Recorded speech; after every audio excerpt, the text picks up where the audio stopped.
یہ مجھ سے سن لو، شاید کوئی اور نہ سنا سکے، اس میں یہ ہمت نہیں ہوگی، نہ کبھی سنا ہوگا کہ جب مؤذن کہے الصلاۃ خیر من النوم، آپ بستر پر تیار بیٹھے، چاہیے تو یہ کہ آپ مصلی پر ہو اور تہجد سے فارغ ہو، تفصیلی دعائیں مانگ چکے ہو۔ اگر وہ نہیں ہے وِدَ کنڈ زویا و سخ بویا، یہ نہایت نااہلیت ہے، نہایت بدبختی ہے کہ اذان بھی ہو گئی اور نماز بھی ہو گئی اور جتنے کوتھی اوتھیان کلوتی، کوتا اسی طرح پڑا ہوا جگہ سے ہلا ہی نہیں۔ اب دیکھو یہ غصہ مجھے ہے یا نبی کو ہے؟ سن لو کیا کہہ رہے ہیں۔ بخاری شریف جلد اول 153 صفحے پر امام بخاری احادیث لائے، فرمایا کہ جب آدمی سو جاتا ہے،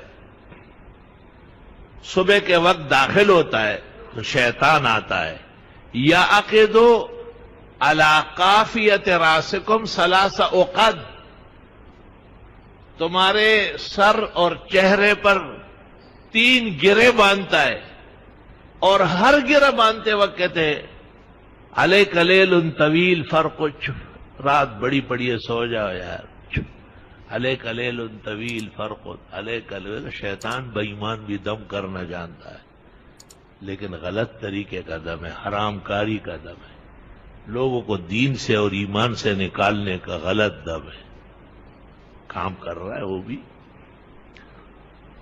حدیث بخاری و مسلم میں ہے ان استيقظ، اگر یہ جاگ گیا، فانحلت عقدۃ، ایک گرہ کھل گیا، وتوضأ، وضو کرنے گیا، فانحلت عقدۃ، دوسرا گرہ کھل گیا، وذکر اللہ وصلی، فانحلت عقدۃ، نماز شروع کر دی، اللہ کے ذکر و تسبیح میں لگ گیا، تیسرا گرہ بھی کھل گیا، فاصبح نشیطا بسیطا، صبح اٹھے گا بیدار مغز، چاق و چوبند، خوشگوار، سبحان اللہ، صحت اور توانائی سے آراستہ، الحمدللہ۔ اور اگر یہ نہیں اٹھا، اذان بھی ہو گئی تب بھی نہیں اٹھا، وقت نماز بھی گزر گیا پھر بھی نہیں اٹھا، تو وہ گرے آپس میں سخت ہوتے جاتے ہیں، ٹائٹ ہوتے جاتے ہیں، وہ شیطان آ کے دیکھتا ہے کہ میرا پتر تو اسی طرح لیٹا ہوا ہے، تو پھر کیا کہتے ہیں پتہ ہے؟ اس کے کان میں اپنا ذکر دے کر اس پر پیشاب کر دیتا ہے کہ دن بھر یہ میرا پیشاب چاٹتے رہو۔ اس سے اندازہ لگاؤ کہ فجر کے لیے نہ اٹھنے والا کتنا سخت گناہگار ہے اور کتنا سخت نقصان کا مرتکب ہے۔ آپ کو اگر پتہ چل گیا نا کہ بلے نے پیشاب کیا، آپ کہ یہاں تو نماز نہیں ہوتی، آپ کو اگر پتہ چلے کہ آپ کے منہ میں ذرا سی مکھی مچھر، آپ کہیں گے یا اللہ خیر کرے، کوئی طبیعت خراب نہ ہو جائے۔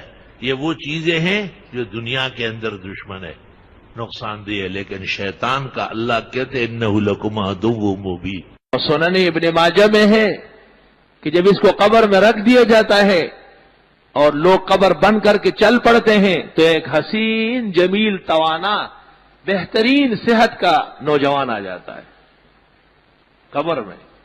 حوالہ پہلے دیتا ہوں، اور اس کو کہتا ہے کہ آپ تسلی سے رہیں، منکر نکیر آ رہے ہیں، میں جواب دوں گا، آپ تسلی سے رہیں۔ اللہ تعالیٰ یہ عزت نصیب فرمائے۔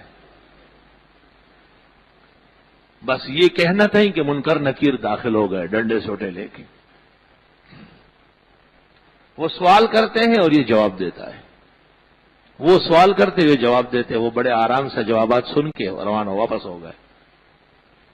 تو یہ شخص بھی واپس ہونے لگا، تو یہ مردہ جس میں روح آ جاتی ہے اس کو کہتا ہے یا عبداللہ من انت واللہ صالحتنی، آپ کون ہیں، بڑے احسان کیا۔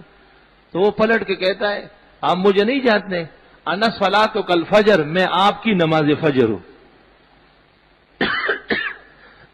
دن شروع فجر سے ہوتا ہے، پہلا کام جو تھا وہ آج پہلے وقت میں کام آ گیا۔ اللہ کے ہاں ایسا عدل اور فضل ہے، پہلا کام فجر کا ہے، اور کوئی کام بعد میں ہو، دن ہو یا نہ ہو، پہلا کام فجر ہے۔ اس لیے مؤذن پیغمبر کے حکم پر کہتا ہے الصلاۃ خیر من النوم، وہ نیند چھوڑو فجر میں آؤ۔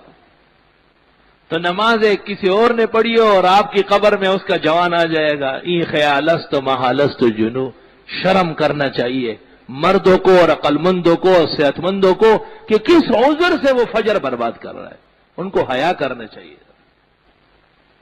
کیا اس آنے والے دن پر ایمان نہیں ہے؟ کیا ہم نے مردوں کو قبر میں اتارنا چھوڑ دیا ہے کیا؟